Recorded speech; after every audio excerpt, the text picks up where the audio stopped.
E aí, para quem está buscando uma opção para fazer o dinheiro render mais que a poupança, essa análise de hoje é fundamental. Vamos mergulhar de cabeça no universo dos CDBs e descobrir aqueles detalhes que no fim do dia fazem toda a diferença no bolso. Bora começar? A resposta pode parecer óbvia, né?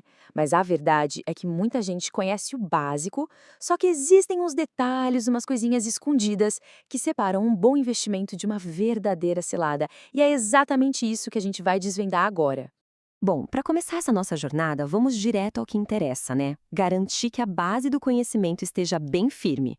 Olha, de um jeito bem simples, investir num CDB é como emprestar dinheiro para o banco. É isso. Em troca desse empréstimo, o banco paga juros. O principal risco aqui é o que a gente chama de risco de crédito, que é a chance de o banco, sei lá, não conseguir pagar de volta.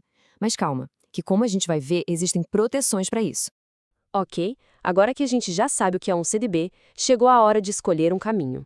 Basicamente, existem três tipos principais, e cada um deles serve para um objetivo diferente. Pensa nisso como escolher a trilha certa numa viagem financeira. O pós-fixado é o mais famoso, o mais comum. O rendimento dele anda coladinho com o CDI, que por sua vez anda de mãos dadas com a nossa taxa básica de juros, a Selic. Ou seja, se a Selic sobe, ele rende mais. Se a Selic cai, ele rende menos. É por essa flexibilidade que ele é perfeito para reserva de emergência ou para metas de curto prazo. Agora, o pré-fixado, esse é o caminho da certeza. Nele a gente trava uma taxa logo no começo, tipo 12% ao ano. E aí, meu amigo, pode chover canivete, a economia pode virar de cabeça para baixo, que o retorno vai ser exatamente aquele que foi combinado.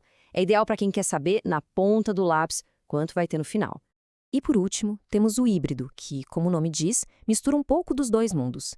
Ele paga a variação da inflação, que é medida pelo IPCA, mais uma taxinha fixa.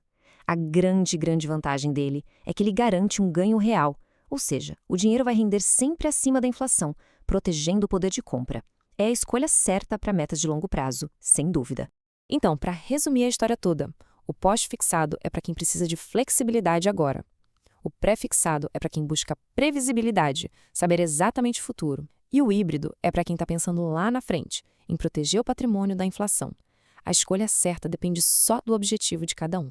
Bom, caminho escolhido, agora a gente precisa entender o que morde um pedaço do nosso lucro. Vamos falar dos custos e dos detalhes que afetam o quanto de dinheiro realmente vai para o bolso? É aqui que moram os segredos que nem todo mundo conta. E aqui já vai um detalhe técnico, mas que mexe com o dinheiro. Sabe a taxa Selic que a gente vê no jornal? Aquela é a Selic meta. Só que os investimentos, como um CDB que paga 100% do CDI, na verdade seguem a Selic over, que é quase sempre um tiquinho menor, um 0,10%. Parece pouco, né? Mas é bom saber qual taxa o dinheiro está realmente seguindo.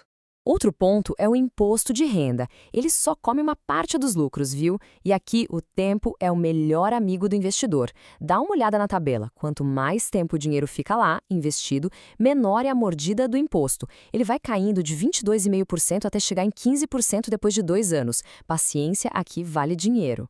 E agora um alerta gigante: a armadilha do IOF. Se o dinheiro for resgatado nos primeiros 29 dias, além do imposto de renda, ainda tem o IOF, que é um imposto pesadíssimo que praticamente zera o rendimento. Então fica a dica: CDB não é lugar para aquele dinheiro que talvez precise ser usado na semana que vem. Ok, já entendemos como funciona, como calcular o retorno. Mas e a segurança? Como é que se protege o dinheiro de verdade? Vamos para a próxima etapa, que é crucial. Esse número. Todo investidor de CDB já viu esse número por aí.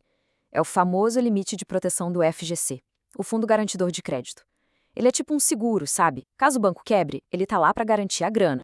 A primeira resposta que vem à cabeça é claro que sim, né?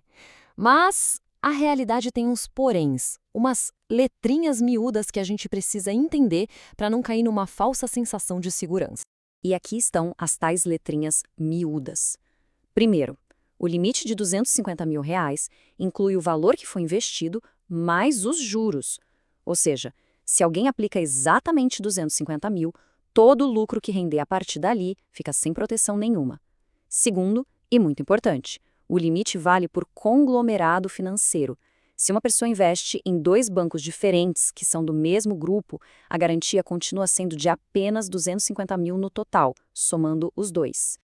Então, em vez de só depender do FGC, dá para a gente ser mais proativo. Existe uma coisa chamada Índice de Basileia, que é como se fosse um check-up da saúde do banco. Ele mostra o fôlego que o banco tem para aguentar os trancos. O mínimo que o Banco Central exige é 11%, mas o ideal mesmo é procurar bancos que têm um índice lá perto de 15% ou mais. Isso é um sinal de solidez. Chegamos na última lição e olha, talvez seja a mais importante de todas. Ela não é sobre como ganhar dinheiro, mas sim sobre como não perder ao longo do tempo.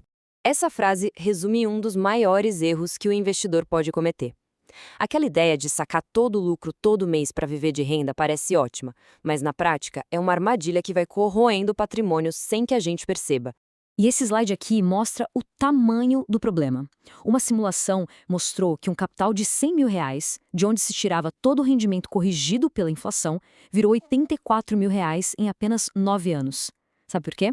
Porque a inflação vai diminuindo o poder de compra e, sem reinvestir uma parte do lucro, o capital principal acaba sendo devorado aos poucos.